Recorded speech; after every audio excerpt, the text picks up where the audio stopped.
De certa forma, palavras acabou sendo uma espécie de porto seguro de onde eu me aventuro em direção a outras linguagens, né?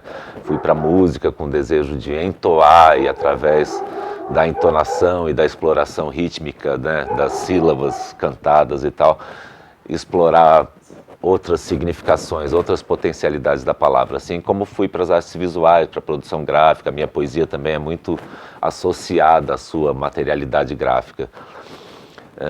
Então, esse namoro com várias linguagens, o que faz esse trânsito é um pouco o trabalho com a palavra, né? Os meios digitais, além da coisa de mudar os padrões, né, de consumo e produção de arte em todas as áreas, mudou algumas formas de criação também por oferecer um repertório de recursos inédito. Não por você fazer mais facilidade do que você fazia antes, né, que nem fazer um pestap numa página de jornal. Hoje em dia você diagrama tudo teclando na tela. Então, processos mais artesanais foram substituídos pela coisa digital. Mas os computadores oferecem recursos mesmo de distorção de letras ou de imagens, de alteração, filtros de sons e possibilidades de edição que são coisas inéditas e possibilidades de lidar simultaneamente com as linguagens, né? Eu acho que nessa ideia de conceber as linguagens juntas, que é uma coisa que começou mais ou menos com a modernidade, né, com o surgimento do cinema, do rádio, do telefone, da televisão, enfim. Eu acho que o computador aí chegou meio misturando mesmo. Hoje em dia, qualquer site que você entra, você está lidando junto com imagem, texto, música, som, foto, enfim. Agora, a possibilidade de simultaneidade, né, que isso oferece, né, que é o caso desse trabalho lá da exposição do Gil, que são muitas telas ao mesmo tempo trabalhando e mudando a imagem e tal. Então são recursos muito sedutores para a criação. O que acontece é achar uma resposta de linguagem adequada a eles, né? É você incorporar eles para criar algo procedente e não usar aquilo só como um adorno de algo que poderia ser um poema escrito à mão no papel. Então esse é o desafio, né, no meu caso. Quanto à coisa da performance, eu acho que a performance tem muito uma coisa de tempo, de usar o time, a intensidade e a presença do corpo, né, na ação. Eu acho que não tem nada a ver com teatro, porque não tem nada a ver com representação. Você não representa um papel, pelo menos no meu caso não passa por aí. Mas acho que a tradição da performance vem muito mais das artes visuais do que da tradição do teatro. E é outro barato, assim. Acho que tem uma conexão com a videoarte e tal, mas não passa pela tradição da representação de uma história, nem tem essa ideia de narrativa, nada disso, né? Para mim tem muito usar o corpo como objeto e tal. Acho que isso acaba tendo uma conexão com aquilo que eu faço nos shows, que tem um lado também performático de atuação, né? Um show de música, de canções, não é só a voz que está ali, é o corpo, é o gesto, é o movimento, é a dança, é o cenário, é o figurino, enfim. É uma composição de várias linguagens atuando juntas. Às vezes com projeção de vídeo, às vezes com jogos de luz, enfim.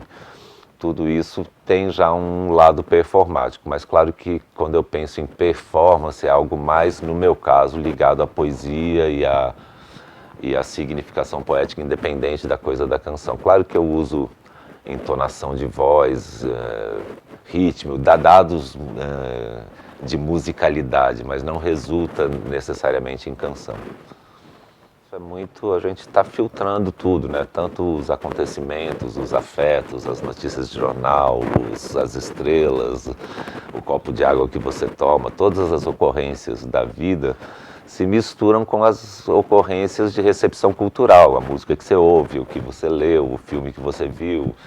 E essas misturas se dão também, às vezes você pode se inspirar, enfim, numa música para fazer um poema, ou num filme para fazer uma canção. Isso também não tem uma conexão. Tenho as minhas preferências e tal, mas também a cada momento elas estão mudando, e é uma quantidade de coisas muito grande também para eleger agora, isso.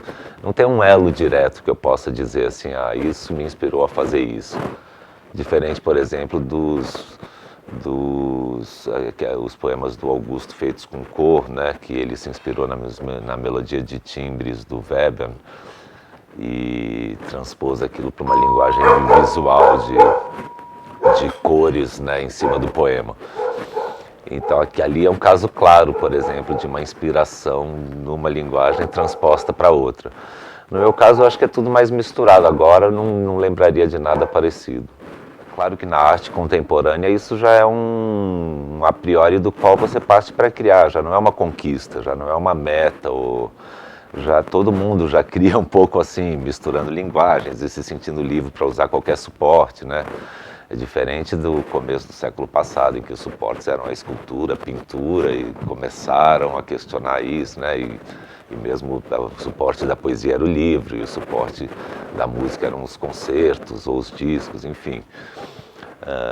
Isso começou a ser questionado e foi sendo conquistado. Eu acho que para a minha geração e para a geração dos artistas contemporâneos, isso já é um princípio de liberdade que você já tem como herança assim, da modernidade, já não se instiga por conta disso. A instigação agora é talvez como usar, não sei, né? Quer dizer, são tantas, né?